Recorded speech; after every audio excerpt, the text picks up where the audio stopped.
নমস্কার আমার প্রিয় শ্রোতা বন্ধুরা, রোমাঞ্চকর আজকের এই গল্পের সফরে আপনাদের প্রত্যেককে স্বাগত জানাই। আমি সুদর্শন। আজ আপনাকে শোনাবো লেখিকা প্রিয়াঙ্কা অধিকারীর লেখা একটি গ্রাম বাংলার দুর্যোগের রাতের ভয়াবহ কাহিনী। তাহলে গল্পটি শুরু থেকে শেষ পর্যন্ত উপভোগ করুন। বেশি কথা না বাড়িয়ে সরাসরি চলে যাব আজকের গল্পে। আজ গল্প পাঠে এবং বিশেষ কয়েকটি পুরুষ চরিত্রে আমি সুদর্শন। আজ আমার সঙ্গে একটি বিশেষ পুরুষ চরিত্রে কণ্ঠ দিচ্ছে সুমিত এবং নারী চরিত্রে থাকছে বর্ণালী। শুরু হচ্ছে লেখিকা প্রিয়াঙ্কা অধিকারীর লেখা দুর্যোগের রাতে লাশের সাথে।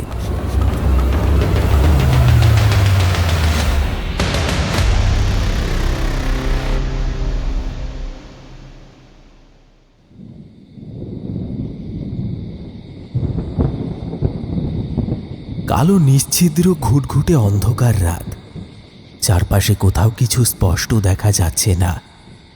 মাথার উপরের আকাশটাও বেশ ঘন কালো মেঘে ছেয়ে এসেছে। একটু পরেই ঝমঝম করে বৃষ্টি এলো বলে এই দুর্যোগ রাতের অন্ধকারে দুটি মানুষকে কবরস্থানে ওত পেতে বসে থাকতে দেখা যাচ্ছে। মেঘের কি গর্জন! এই পরিস্থিতিতে এটা বেশ অবাক করার বিষয়। বসার আর কোথাও জায়গা পেল না, শেষমেশ কিনা কবরস্থানে ওত পেতে বসেছে। কিন্তু কেন? ওরা কি কিছু করতে চাইছে? কোনো বদ মতলব কি আছে ওদের? তবে সেটা কি? এই ঝড় বৃষ্টির রাতে গ্রামের শেষ প্রান্তে অবস্থিত এই কবরস্থানে বসে থাকার কারণটা কি হতে পারে? আছে, কারণ অবশ্যই আছে। একটু পরে এখানে একটা লাশ আসবে। আসবে বলা ভুল, তাকে আনা হবে। এই দুইজন ব্যক্তি ওই লাশের জন্যই অপেক্ষা করছে। লাশের জন্য কোনো জীবিত মানুষ অপেক্ষা করতে পারে, এর পেছনে দুটো কারণ থাকতে পারে। প্রথমত, যদি সেই লাশটা আপন কেউ হয়, আর দ্বিতীয়টা, যদি অন্য কোনো বদ মতলব থাকে তবেই। কিন্তু এই দুই ব্যক্তির অপেক্ষা দেখে আমার কোনোভাবেই মনে হচ্ছে না লাশটা এদের কোনো আত্মীয়র হতে পারে। হঠাৎ করে বিপুল ঝড় বাদল শুরু হলো, সাথে মেঘের গর্জন।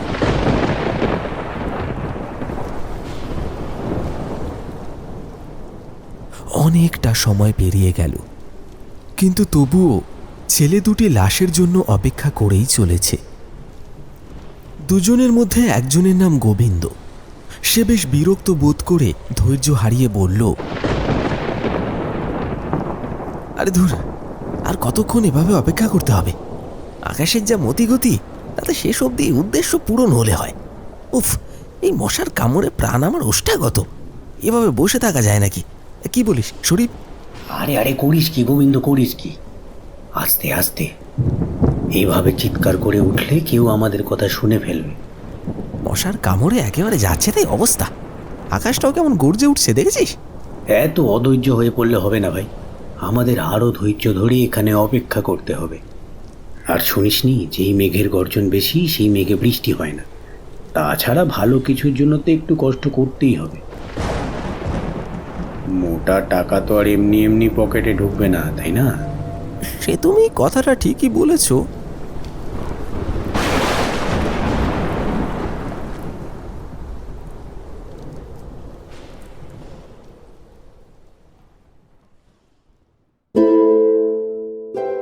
বৈকুণ্ঠপুর গ্রামে কবর থেকে লাশ চুরির ব্যাপারটা ভীষণ রকম বেড়ে গিয়েছিল এই কয়েকদিন যাবৎ। বলা যেতে পারে এটাই গ্রামের মূল কাণ্ড কারখানায় পরিণত হয়েছিল। এর মূলে ছিল দুই বন্ধু, শরীফ আর গোবিন্দ। শৈশব থেকেই এদের বন্ধুত্ব অটুট। লেখাপড়ার ধারের কাছে না ঘেঁষে সারাটা দিন টো টো করে ঘুরে বেড়াতো ওরা দুজন মিলে। এদিকে গোবিন্দ ও শরীফ দুজনের বাবারই বয়স হচ্ছে। ক্রমেই সংসারে হাড়ি চড়ানো মুশকিল হয়ে দাঁড়াচ্ছে। এমনই একদিন গোবিন্দর মা আপন মনে বলে চলেছে, দিন দিন জিনিসপত্রের দাম যেভাবে বেড়ে চলেছে, ভাড়ার টাকা আস্তে আস্তে সব শূন্য হয়ে যাচ্ছে। গোবিন্দর বাবা হরনাথ বাবু বললেন, দেখেছি গিন্নি, একবার কাল সকালে বাজারে বলি থামো তো গোবিন্দর বাবা, থামো। বলি কি দরকার ছিল তোমার বাজারে যাওয়ার? তা গোবিন্দ আছেটা কি করতে? ছেলেটা তো একেবারে বকে গিয়েছে, লেখাপড়াটাও তো ঠিক করে শিখলো না, সারাদিন শুধু বন্ধুদের সাথে ঘুরে বেড়ানো এই করে যাচ্ছে। আজও আসুক বাড়ি, একটা হেস্ত নেস্ত আমি করেই ছাড়বো। আসুক আজও বাড়ি। ওমা, জোর খিদে পেয়েছে, খেতে দাও তো। খিদে পেয়েছে? খিদে পেয়েছে শয়তান ছেলে! একবার তোর বাবার দিকে চেয়ে দেখ, খেটে খেটে মানুষটার কি অবস্থা হয়েছে। শরীরটা খারাপ, তাও এই শরীর নিয়ে কাজে যেতে হচ্ছে। কেন? কি জন্য? আমাদের একটা জোয়ান ছেলে আছে, তিনি তো একেবারে অকম্মার ঢেঁকি। কোনো কাজ তো করিস না, ভাড়াটা আস্তে আস্তে শূন্য হয়ে যাচ্ছে। কোনো ঠিক নেই কালকে আমরা কি খাবো কি করব। আর এদিকে তুই সারাক্ষণ খালি টোটো টোটো করে ঘুরে বেড়াচ্ছিস শরীফের সাথে। ওরও কোনো চিন্তা নেই ওর ঘর বাড়ি নিয়ে। আজই ওর মায়ের সঙ্গে দেখা হলো, ওর বাড়িতেও ঠিকই একই অবস্থা। তুমি তুমি তুমি চাওটা কি মা? শয়তান ছেলে আবার মুখে মুখে তর্ক করছে। যা, চোখের সামনে থেকে দূর হয়ে যা। কর না, একটা কাজ কর, কত মুরত তো দেখে নেব। রোজগার কর, নয়তো সংসারটা যে ভেসে যাবে। কথাটা বলে মুখে আঁচল চাপা দিয়ে কাঁদতে আরম্ভ করল গোবিন্দর মা। মায়ের কষ্ট দেখে কাঁদো কাঁদো স্বরে গোবিন্দ প্রতিবাদ জানায়। কিন্তু মা, আমি আমি কি কাজ করব? আর কেই বা আমাকে কাজ দেবে? আমি যে লেখাপড়া কিছুই জানি না। হারামজাদা, তোকে লেখাপড়া শিখতে কে বারণ করেছিল? আমি তো বারণ করিনি। আত্মামরা বুড়ো তুমি, এত কথা বোঝো আর এটা বুঝতে পারলে না যে সংসারের কি হাল। খেটে খেটে তোর বাবার কি অবস্থা হয়েছে সেটা একবার দেখেছিস? আর হারামজাদা, তুই কি করছিস? না ঘুরে বেড়াচ্ছিস। কি কুক্ষণে যে তোকে পেটে ধরেছিলাম রে, আমি এখন তাই ভাবি। কথাটা গায়ে লাগে গোবিন্দর। সে বলে, আমি আমি বাড়ি ছেড়ে চলে যাচ্ছি, যতক্ষণ না কাজ পাচ্ছি আমি ফিরবো না। এই বলে এক ছুটে বাড়ি থেকে দৌড়ে চলে যায় গোবিন্দ। হরনাথ জোর গলায় বলে ওঠে, আরে এ কি করলে? থামাও ওকে, থামাও। ভোর সন্ধেবেলায় ছেলেটা বাড়ি ফিরে আবার চলে গেল কিন্তু। থাকুক, ও একদিন না খেলে কেউ মরে যাবে না। অনেক তো মিষ্টি মুখে ছেলেকে বোঝালে, কোনো কাজ হলো? যদি একটু শুধরে দাও এই চর খেয়ে, তাহলে শুধরবে। এই বলে নিজের কাজে ব্যস্ত হয়ে যান হরনাথ গিন্নি।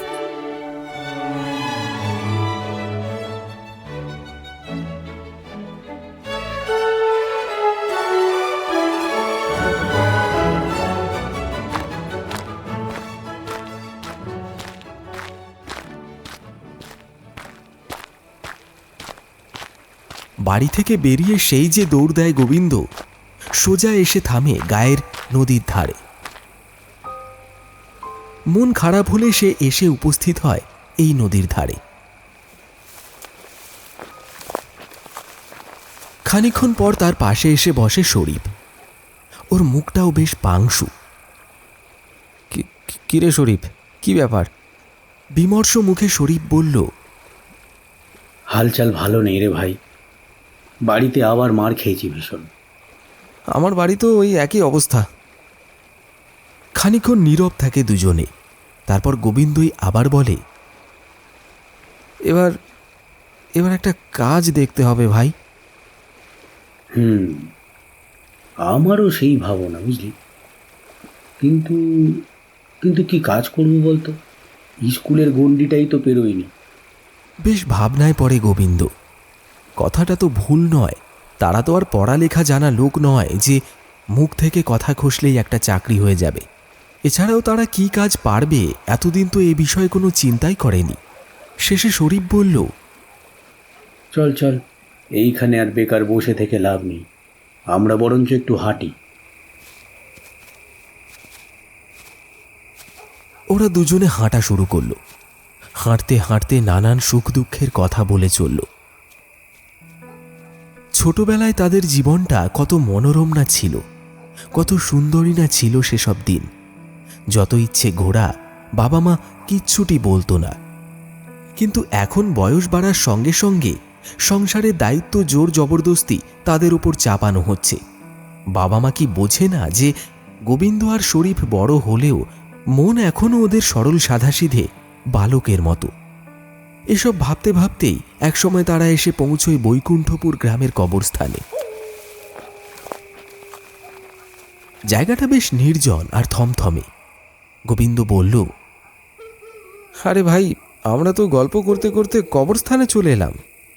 হঠাৎ একটা অদ্ভুত জিনিস তাদের দৃষ্টি আকর্ষণ করল। চারিদিকে তখন অন্ধকার। তাদের খুব কাছেই কিছু একটা যেন নড়ে উঠল। তারা সতর্কিত হয়ে ওঠে। তাদের ষষ্ঠ ইন্দ্রিয় এটা জানিয়ে দেয় এখানে কোনো একজন তৃতীয় ব্যক্তি উপস্থিত আছে। ফিসফিস করে গোবিন্দ বলল, ভাই শরীফ, একটা দেশলাই জ্বালাতো। শরীফ ধূমপানের অভ্যাসটা ছাড়তে পারেনি। সে একটা দেশলাই কাঠি বার করল। তারপর দেশলাই বাক্সের গায়ে কাঠির স্পর্শতে অল্প আলো জ্বলে উঠল।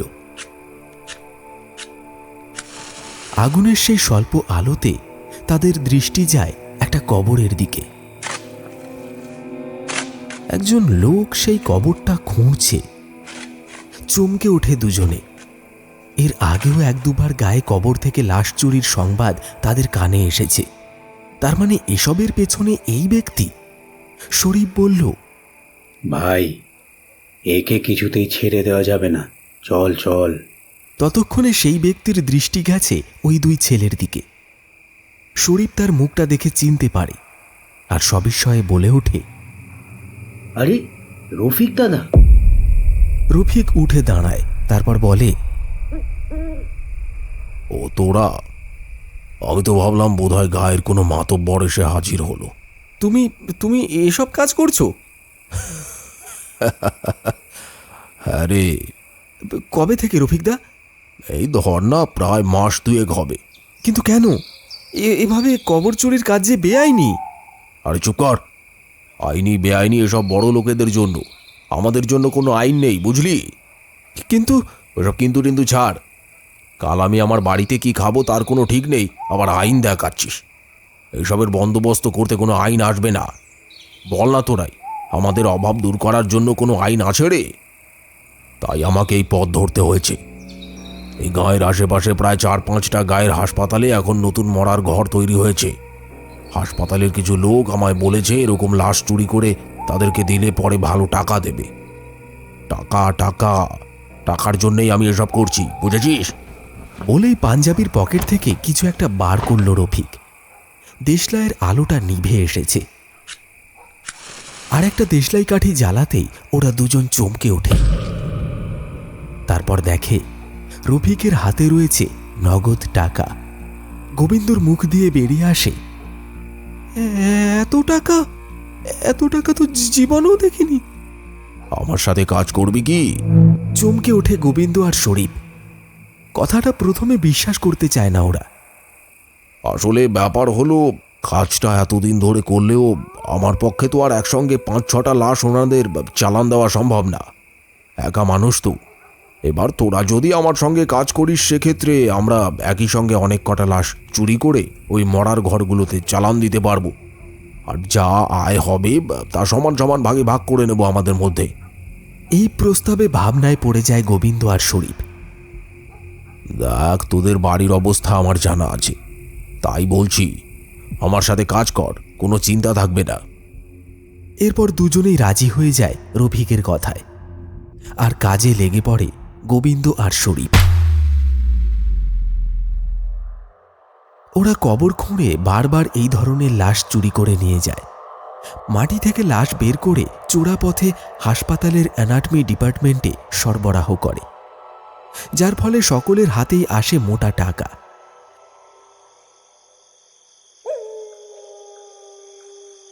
আজ অনেক দিন পর তারা অপেক্ষা করছে একটা লাশের জন্য।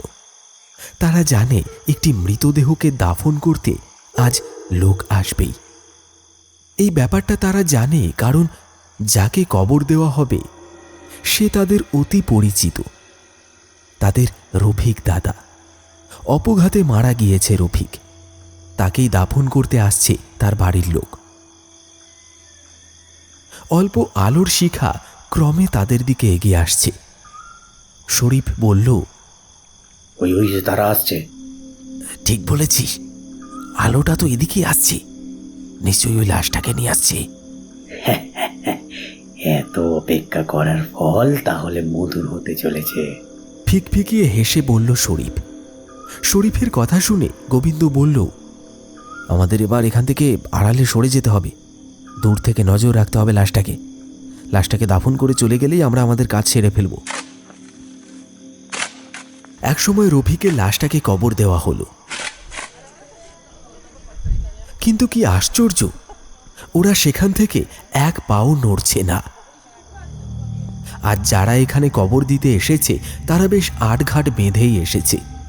তাদের মধ্যে একজন বলল, প্রকৃতি আজ যতই মাতাল হয়ে উঠুক না কেন, আজ আমরা কেউ এখান থেকে নড়ব না। হ্যাঁ, একেবারে ঠিক কথা বলেছ। যেভাবে লাশ চুরি হচ্ছে তাতে করে এখান থেকে সরে যাওয়াটা ঠিক হবে না। কোনোভাবেই তারা তাদের লাশকে চুরি করে নিয়ে যেতে দেবে না। ওদিকে মেঘের গর্জন ক্রমশ বেড়েই চলেছে। অপেক্ষারত অবস্থায় শরীফ ফিস ফিস করে বলে উঠল, গোবিন্দ, আর এই গোবিন্দ, ওইদিকে তাকিয়ে দেখ একবার, এরা তো নড়ছে না। হ্যাঁ হ্যাঁ, ঠিক তো। কত ভাবলাম এরা চলে গেলে তুই আর আমি আমাদের কাজটা সেরে ফেলবো, কিন্তু না। ধুর, এদিকে বড় বড় বৃষ্টির ফোঁটাও পড়া শুরু হয়েছে। পরিকল্পনা মতো এবার আর তাদের কাজ হলো না। লাশটাকে যারা এই কবরস্থানে এনেছে, অর্থাৎ লাশের আত্মীয় স্বজন, খুব সতর্ক হয়ে এসেছে। এই বৃষ্টির মাঝেও কেউ ছাতা মাথায়, কেউ বা আবার বড় ত্রিপল নিয়ে তার নিচে বসে পাহারা দিচ্ছে। লাশটাকে কবর দিয়ে তারা বাড়ি ফিরে গেল না। এইভাবেই কেটে গেল বেশ কিছুক্ষণ। তারপর শুরু হলো তীব্র ঝড় বৃষ্টি। গোবিন্দ আর শরীফ দূরে গাছের আড়াল থেকে সবটা নজর রাখছে। কিন্তু আর কতক্ষণ তাদের অপেক্ষা করতে হবে। প্রহরের সাথে সাথে প্রাকৃতিক দুর্যোগও বেড়েই চলেছে। এখনো যদি এরা এখান থেকে না সরে, তাহলে রফিকের লাশটাকে আজ আর উদ্ধার করা যাবে না। আর লাশটা না পেলে অনেকটা ক্ষতি হয়ে যাবে। পরিস্থিতি দেখে গোবিন্দ বলে উঠল, আরে লোকগুলো তো এখান থেকে সরছেই না। যেভাবে আটঘাট বেঁধে বসেছে তাতে মনে হয় না এরা সহজে এখান থেকে যাবে। তাছাড়া এই গ্রামের লোকগুলো আজকাল খুব চালাক হয়ে গেছে।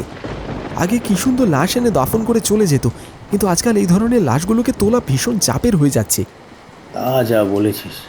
তাকিয়ে দেখ একবার, এই ঝড় বৃষ্টির মধ্যে দাফন করতে এসে কেমন ত্রিপল মাথায় দিয়ে বসে আছে, কেমন পাহারা দিচ্ছে দেখ। আড়াল থেকে এইসব দেখে আরো বেশি বিরক্ত হয়ে উঠল গোবিন্দ ও শরীফ। চল গোবিন্দ, এই বৃষ্টির মাঝে এখন আর আমরা এই কাজটা করতে পারবো বলে মনে হয় না। রাতের দিকে আবার একবার আসবো, তখন লাশটা আমাদের সঙ্গে করে নিয়ে যাব। এমনিতেও সারা শরীর ভিজে গেছে, পরে আসার সময় অন্তত একটা ছাতা নিয়ে বেরোতে হবে। হ্যাঁ ঠিক আছে, চল চল চল। অগত্যা ঝড় বৃষ্টির রাতে দুজনেই ফিরে গেল ব্যর্থ আশা নিয়ে।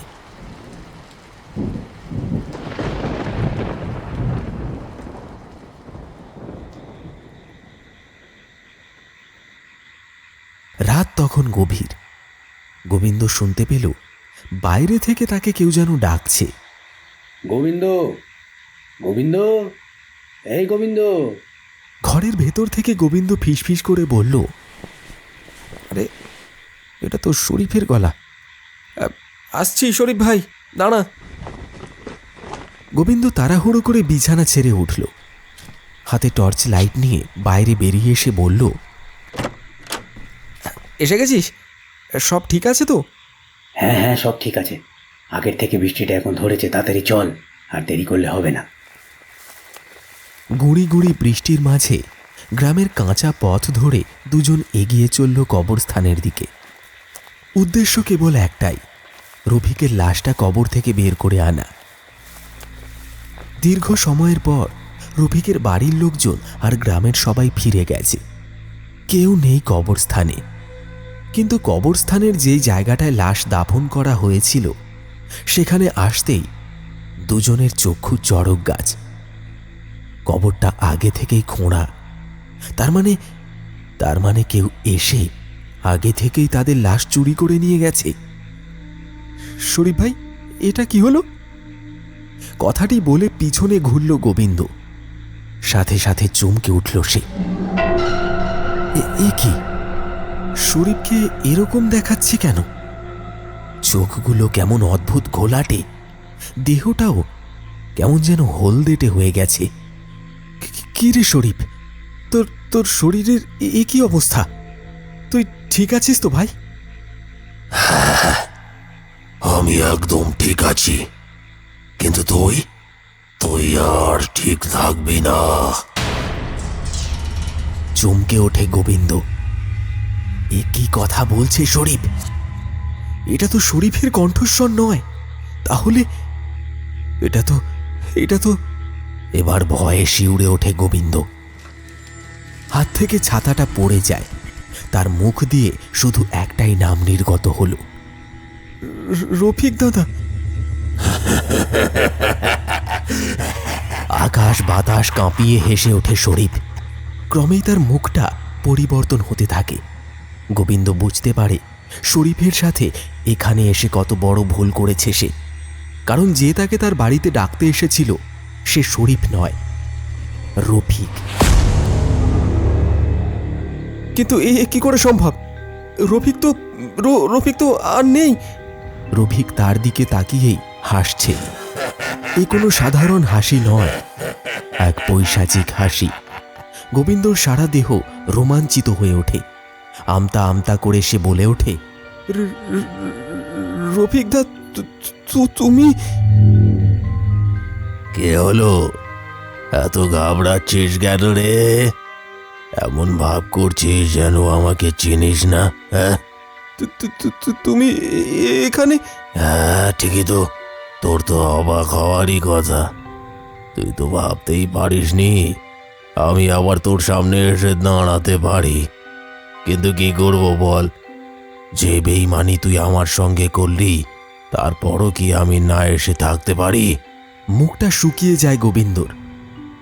কি হলো, চুপ করে আছিস কেন? বল।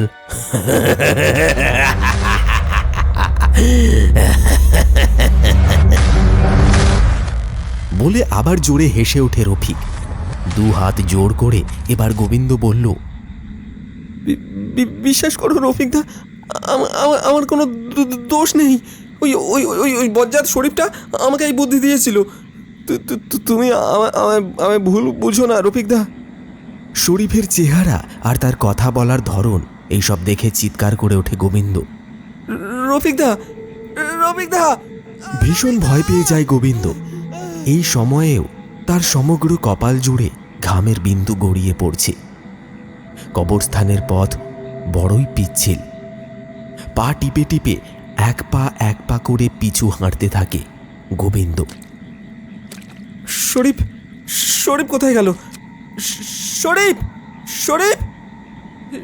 ভাই, আরে কোথায় গেলে? কিন্তু না, তার কোনো সাড়া শব্দ পাওয়া গেল না। গোবিন্দ আরো বেশি ভয় পেয়ে গেল। সম্মুখে থাকা রফিক এবার বলে উঠল, তুমি বৃথাই শরীফকে খুঁজছো গোবিন্দ। শরীফ তোমার কাছে কখনো আসেইনি। শরীফের রূপে আমি তোমাকে এখানে ডেকে আনলাম। এবারে বল তো দেখি, কেন সেদিন তোরা আমাকে হত্যা করলি? তোদের তো আমি কোনোদিন ঠকাইনি, তবে কেন? টাকার লোভে গো রফিক দাদা। সত্যি বলছি, আমি তোমাকে খুব ভালোবাসতাম। কিন্তু যখন আমাকে শরীফ বলল যে তুমি পথ থেকে সরে গেলে আমাদের দুজনের টাকার অঙ্কটা আরো বেড়ে যাবে, তখন আমি সেই লোভ সামলাতে পারিনি গো। আমাদের বাড়ির অবস্থা তো তুমি জানো, আর আমার বাড়ির অবস্থা। কথাটা শেষ করতে পারল না গোবিন্দ। চেঁচিয়ে ওঠে রফিক। বলা ভালো রফিকের আত্মা। আমার বাড়িতে আমার মা কি অবস্থায় আছে জানিস? বাড়িতে কিছু খাওয়ার নেই। এই চোরা পথে রোজগার করতাম ঠিকই, কিন্তু তা শুধুমাত্র আমার গর্ভধারিণী মায়ের জন্য। তোরা আমাকে মেরে ফেললি। মনে পড়ে তোর গোবিন্দ? গতকাল রাত্রে যখন আমার পেটে তুই ছুরি বসালি, তার আগে কি বলেছিলি মনে আছে? তোমাকে এখন আর আমাদের কোনো প্রয়োজন নেই রফিক দাদা। বরং তুমি সরে গেলে তোমার ভাগের টাকাটাও আমরা পাবো। ছি ছি ছি ছি ছি ছি ছি, এত বড় বেঈমান হতে পারলি তোরা? অমানুষ, অকৃতজ্ঞ, বেঁচে থাকার কোনো অধিকার নেই তোর।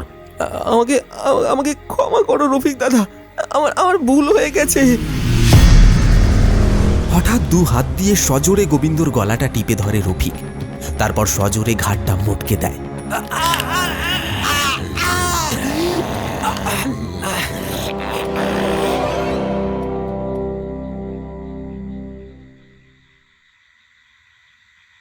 খানিকক্ষণ পর আকাশের অবস্থা ভালো দেখে শরীফ গোবিন্দকে ডাকতে এলো তার বাড়িতে। গোবিন্দকে না পেয়ে শরীফ ভাবল, গোবিন্দ একাই লাশ চুরি করতে গেল, আমার জন্য অপেক্ষা করলো না। না না, এইটা কিন্তু গোবিন্দ মোটেই ঠিক করলো না। কাদামাটির রাস্তায় জোরে জোরে পা চালিয়ে কবরস্থানে গেল শরীফ। সেখানে যেতেই হঠাৎ সে থমকে দাঁড়ালো। টর্চ লাইটের আলোয় সে দেখল তার বন্ধু গোবিন্দর ঘাড় মটকানো নিথর দেহটা। এটা দেখে তার চোখ কপালে ওঠার উপক্রম, আর তারপরেই সে যা দেখল তাতে তার হৃৎপিণ্ড যেন মুহূর্তের জন্য বন্ধ হয়ে গেল। তার সামনে দাঁড়িয়ে রয়েছে বিভৎস একজন পরিচিত মানুষ, রফিক দাদা। তার কবরের ঠিক পাশে দাঁড়িয়ে ভয়ঙ্কর হাসি হাসছে সে। শরীফ ভয়ে দৌড় দিতে চাইল, কিন্তু না, সে পালাতে পারল না। তার পা দুটো কিসে যেন আটকে গেছে। তার পা দুটোকে শত ছাড়ানোর চেষ্টা করল শরীফ, কিন্তু তাতে সে ব্যর্থ হল। একটা লতা তার পা দুটোকে শক্ত করে পেঁচিয়ে ধরেছে। ধীরে ধীরে লতাটা তাকে কবরের দিকে টেনে নিয়ে যেতে থাকলো। শরীফ চিৎকার করে বলে ওঠে, এ কি হচ্ছে? এ কি? বাঁচাও বাঁচাও বাঁচাও! জোরে জোরে কাঁদতে লাগলো শরীফ। চোখের সামনে সে তার বন্ধুর মৃতদেহ দেখছে। তবে কি তার ভাগ্যেও এই একই পরিণতি অপেক্ষা করছে? এরকমটাই অনুমান করল শরীফ। তারপর ভয়ে ভয়ে সে বলল, আমাকে ক্ষমা করে দাও রফিক দাদা। আমি আর কখনো লাশ চুরি করব না। যা আয় করেছি তার সবটাই তোমার বাড়িতে দিয়ে দেব। কেন শরীফ, কৃতকর্মের ফল পাবি না? যে তোদের আমি লাশ চুরি করা শেখালাম, আজ সেই আমারই লাশ চুরি করতে এসেছিস। তা এখন কি চুরি করবি না? না না না না না, চুরি করব না, কথা দিচ্ছি। আমার বড় ভুল হয়ে গেছে। কিন্তু আমাকে তো তোরা খুন করেছিস। না না, আমি না রফিক দা, আমি না। ওই গোবিন্দ, ওই তো তোমাকে চুরিটা মারলো। কিন্তু বুদ্ধিটা তো তোর ছিল, তাই না? পালাবার আর পথ নেই, সেটা ভালোই বুঝতে পারছে শরীফ। দু হাত জোর করে বলল, সব টাকার লোভে করেছি গো দাদা, সব টাকার লোভে। তা ঠিক, তোর যা খারাপ অবস্থা। একটু যেন নরম হয় রফিকের আত্মা। পরক্ষণেই দাঁতে দাঁত চেপে রফিক বলল, কিন্তু তুই তো গোবিন্দকে সাথ দিয়েছিস। তোরা দুজনেই অপরাধী তোরা। আবার সেই হাড় হিম করা হাসিতে ফেটে পড়ল লোকটি। ঠিক আছে, নে, দিলাম তোকে সুযোগ। পালা, প্রাণপণে পালা, চলে যায় এখান থেকে। আর যেন কোনোদিন তোকে এই পথ মারাতে না দেখি। প্রাণপণে দৌড়াতে শুরু করল শরীফ। পালাতে হবে তাকে, পালাতে হবে এই কবরস্থান থেকে। বহু দূরে চলে যেতে হবে। কোনো দিকে না তাকিয়ে দৌড়তে থাকে শরীফ, কিন্তু যত দৌড়োয় ততই যেন তার কানে বাজতে থাকে সেই বিভৎস হাসি। সেই হাসি শোনার সঙ্গে সঙ্গে তার মনে পড়ে যায় রফিক দাদার সেই বিভৎস মুখখানা। ইতিমধ্যে কখন যে ভোর 4টে বেজে গেছে তা তার খেয়াল নেই। গাঁয়ের কাঁচা রাস্তায় বার কয়েক পড়ে যায় সে, তারপর আবার উঠে দাঁড়িয়ে দৌড়তে থাকে। ক্রমেই একসময় সে তার বাড়ির সামনে এসে থামে। তারপর প্রবলভাবে দরজায় ধাক্কা দিতে থাকে শরীফ।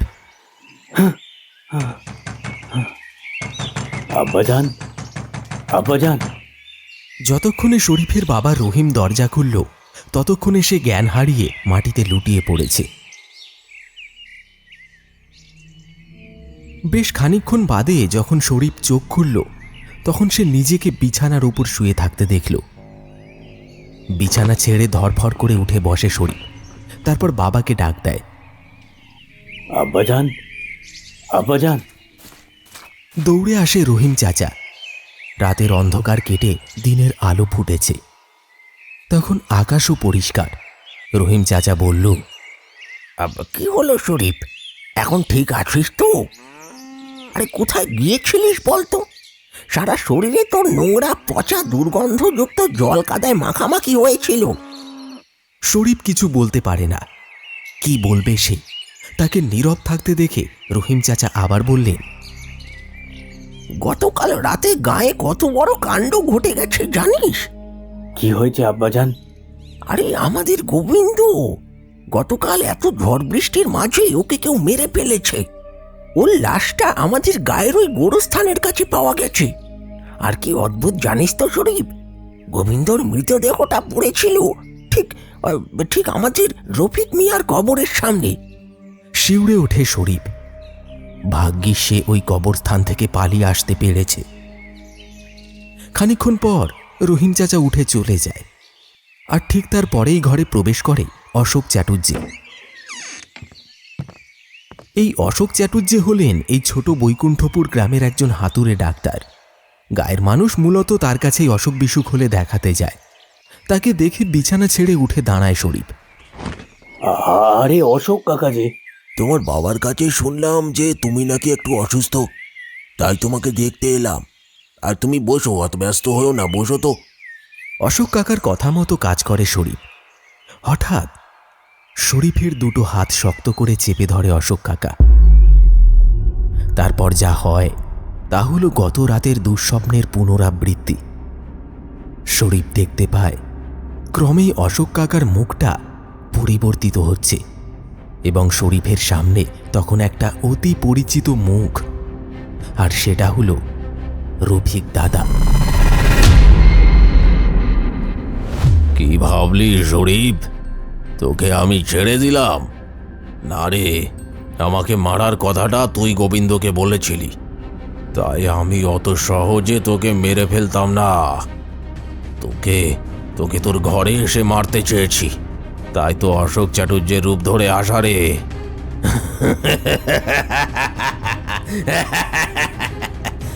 তোকে না মারা পর্যন্ত যে আমি এই পৃথিবী ছেড়ে মুক্তি নিতে পারবো না। এই সীমাহীন আতঙ্ক আর নিতে পারে না শরীফ। একটা অস্ফুট স্বর বেরিয়ে আসে তার গলা থেকে।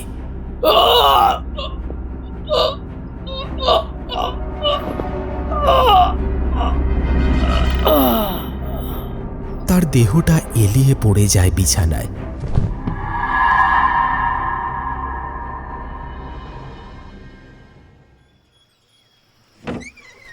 এর বেশ কিছুক্ষণ পর ডাক্তার অশোক চ্যাটুর্যেকে নিয়ে শরীফের বাবা ঘরে প্রবেশ করেন।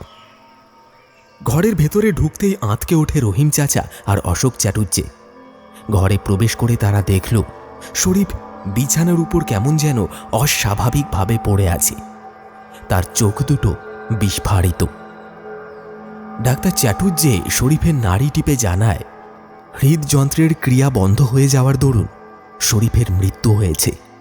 তার সঙ্গে এই কথাও জানান যে কোনো এক অজ্ঞাত কারণে প্রচণ্ড ভয় পাওয়ার দরুন মৃত্যু হয়েছে ছেলেটার।